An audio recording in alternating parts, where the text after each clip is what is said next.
et l'ombre de la mort. Gloire au Père et au Fils et au Saint-Esprit.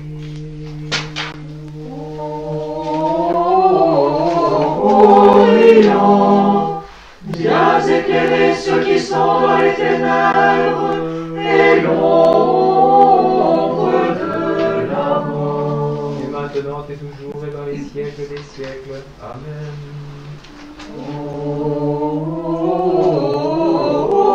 Orient, splendeur de la lumière éternelle et soleil de justice. Viens et ne tarde pas, viens éclairer ceux qui sont dans les ténèbres et l'ombre de la mort. Étoile de la mer, nourricière de Dieu, ô mère toujours vierge, porte les ciels, réjouis-toi. De l'ange Gabriel, tu reçois cet ave par ce nom moderne. Fonde-nous sur la paix, Délivre les pécheurs, élève les âmes, chasse de nous les maux, et obtiens-nous la joie. sois vraiment notre mère, intercède pour nous auprès de ton enfant Dieu, né de toi pour nous hommes. Accorde un chemin droit, une vie sans tache, et que voyant Jésus, roi, nous soyons dans la liesse. Ô Vierge sans égale, ô très douce entre toutes, obtiens pour nous pardon, douceur et pureté.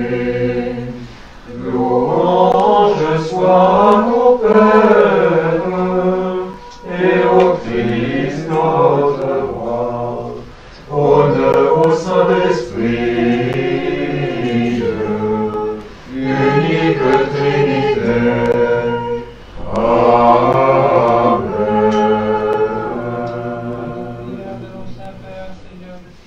Donc on a entendu ce nom de Orient. Alors on dit Orient, ça peut, pourquoi est-ce qu'on place ce nom-là? D'abord parce qu'on entend dans l'écriture, et puis donc c'est un des noms nombreux, innombrables noms divins dont on a déjà parlé, mais en fait ça, dans la tradition chrétienne, la tradition biblique et la tradition chrétienne, c'est très important. Vous savez, toutes les églises, sauf la nôtre, sont tournées vers l'Orient. Et donc elles sont ce qu'on appelle orientées. Dans toutes les églises du monde, en Occident, l'Orient, etc., il n'y a pas de différence. Les églises sont tournées vers l'Orient. Parce qu'on a toujours, nous les chrétiens, on a toujours prié vers l'Orient. Les Juifs prient tournés vers Jérusalem, en effet. Les musulmans priaient vers la Mecque, bravo. Et nous, toujours, les chrétiens, ont prié vers l'Orient. Même dans le désert, même quand il n'y avait pas d'église, il y a certains ascètes du désert, des gens extraordinaires, très sympathiques, très bons, très profonds, qui priaient beaucoup. Et alors, je crois que c'est Abbassi Soès, il priait dehors, il n'y avait pas d'église, et dans le désert, il ne pleut pas, ça va.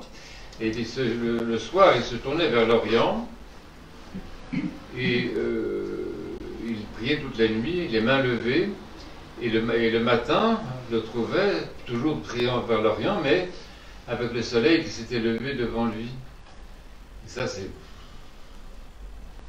C'est-à-dire que les chrétiens ont toujours eu ce sentiment qu'en fait, l'ensemble de la création, comme une espèce d'icône, en fait, si vous voulez, de la présence de Dieu, Et donc on a vraiment vécu ça, et encore maintenant, je ne sais pas, en Roumanie, par exemple, des paysans de connaissance dans le champ, s'ils doivent prier quelque part, s'il n'y a pas d'église, ils se tournent vers l'Orient. Vous voyez, c'est quelque chose d'instinctif chez nous, et en fait, ça a un sens très profond, parce que vous savez ce que veut dire le mot Orient, c'est un mot qui vient du latin, ça veut dire se lever. Se lever, c'est-à-dire qu'il y a dans un monde qui est ce qu'il est, qu'on ne juge pas, enfin, qui est quand même un petit peu obscur, avec certains problèmes que vous n'êtes pas censé ignorer, non? Le croyant attend, et dans la Bible c'est pareil, parce que les problèmes, c'est pas au XXIe siècle qu'ils sont arrivés, enfin, il faut être un petit peu raisonnable. Et donc, quand on voit l'histoire de la Bible, les déportations à Babylone, ou je sais pas où, chez les Assyriens, les Perses, les Égyptiens, Bon. Et le croyant, lui, dans les circonstances obscures ou ténébreuses ou compliquées de l'histoire et de l'actualité, lui, il est quelqu'un qui attend que se lève, enfin, pas seulement qui attend, mais qui croit que se lève, va se lever une lumière. Parce que tout le monde sait que jusqu'à présent, le soleil se lève tous les matins. Il n'y a pas eu d'interruption dans cette opération depuis la création du monde. Donc cette espèce de certitude que le soleil se lèvera, elle est transposée dans le domaine plus profond, dans le domaine de la connaissance, de certitude que se lèvera le soleil. C'est pour ça que les chrétiens sont très optimistes. Les chrétiens ne sont pas des gens tristes. Les chrétiens ne sont pas des gens qui ont peur de je ne sais pas quoi. Le chrétien sait que le soleil se lèvera, le chrétien sait que Dieu se lèvera, que la lumière de Dieu apparaîtra dans le monde tel qu'il est, sans qu'on le juge. Et c'est quelque chose qui me frappe beaucoup. Non seulement on a entendu ça dans la lecture du saint prophète Isaïe, que Dieu nous sauve par ses prières, mais on l'a entendu aussi dans les psaumes. Et en particulier, chaque soir, ça me frappe beaucoup. Je crois que vraiment Dieu est grand. Chaque jour, il y a un rapport entre un des psaumes qu'on lit et le nom divin qui est prononcé. Je ne sais pas si c'est fait exprès, c'est Odile qui a fait ça exprès. Bon, et donc c'est impressionnant. Et alors aujourd'hui, dans le psaume 43, qui est lu par notre ami, qu'est-ce qu'on voit, qu'est-ce qu'on entend?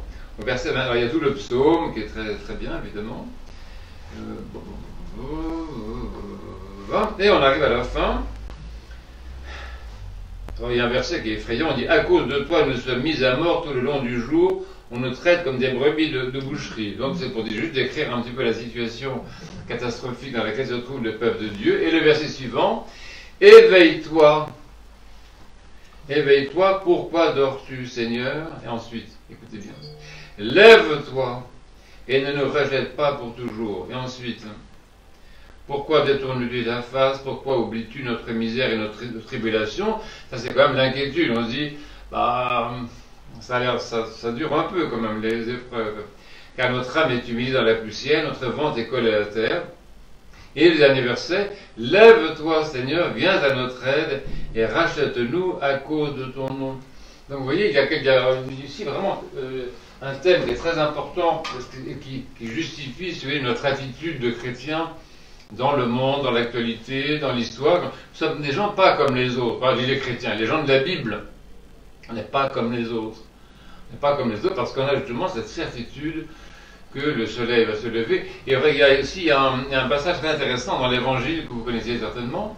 Les apôtres sont tous dans la barque, et puis avec le Christ, et puis il y a une tempête qui se lève. Ça commence à pas aller bien du tout. Ils se tournent vers le Christ, et le Christ, qu'est-ce qu'il fait? Il dort. Donc, c'est la même situation. Les apôtres crient vers Dieu à ce moment-là, parce que le Christ c'est Dieu, tout le monde sait ça. Le Christ c'est Dieu, donc il crie vers lui, disant, mais pourquoi dors-tu justement? Cette manière d'appeler Dieu à l'aide, de tirer Dieu de son sommeil, quelque chose qui est très profond. Et ça fait allusion en fait à la résurrection aussi. Parce que quand est-ce que ce sommeil de Dieu, où est-ce qu'on le trouve? Ben, le samedi, c'est le Shabbat. Le Shabbat, c'est le moment où Dieu, il ne dort pas comme vous et moi le matin, hein, quand on est au lit, qu'on traîne comme ça pendant des heures. Non, Dieu est dans ce retrait de lui-même, dans cet effacement de lui-même. C'est ce qu'on appelle le Shabbat. Et donc les croyants crient vers Dieu en disant, sors de ton Shabbat et montre ta lumière, c'est-à-dire la résurrection. Et c'est très intéressant. Intéressant. Donc vous voyez, ce qu'on entend dans l'Église, c'est très profond. Alors on va vite, parce qu'on n'a pas beaucoup de temps, mais c'est très profond et ça justifie une certaine, pour nous, c'est important, une certaine attitude, une certaine manière d'être, une certaine quand même un certain type d'humanité, vous voyez, que nous sommes, et nous essayons de transmettre à nos enfants, et qui fait que nous sommes vraiment différents, vous voyez. On n'est pas des gens qui vont être écrasés par l'angoisse, par ceci, par cela, non. On est des gens qui vivent avec cette mentalité-là, que si tu cries vers Dieu, que tu dis à Dieu, lève-toi, sors de ton sommeil, montre ta face, comme il dit aussi tout le temps, on dit tout ça à Dieu, montre-nous ta face, et nous serons sauvés. Ça aussi, le psaume le dit. Et ça, c'est vraiment notre mentalité, notre façon de fonctionner. Et ça apporte beaucoup à la société. Les chrétiens sont dans la société actuelle le seul type d'êtres humains qui sont porteurs d'une espérance. Quand même, vous pouvez me le dire, vous voyez. C'est pas de triomphalisme, on dit on est les plus forts. C'est un fait. Les chrétiens sont dans la société planétaire d'aujourd'hui, qui vit dans la terreur absolument, partout et dans tout ce que vous savez. Les chrétiens sont porteurs de cette espérance, qui n'est pas seulement une espérance vide, mais c'est une certitude. Elle viendra. Et on attend ça et on est prêt à la cultiver, à la recevoir, et on la reçoit effectivement, parce qu'effectivement on est nourri par cette lumière. À Dieu soit la gloire dans les siècles des siècles. Amen.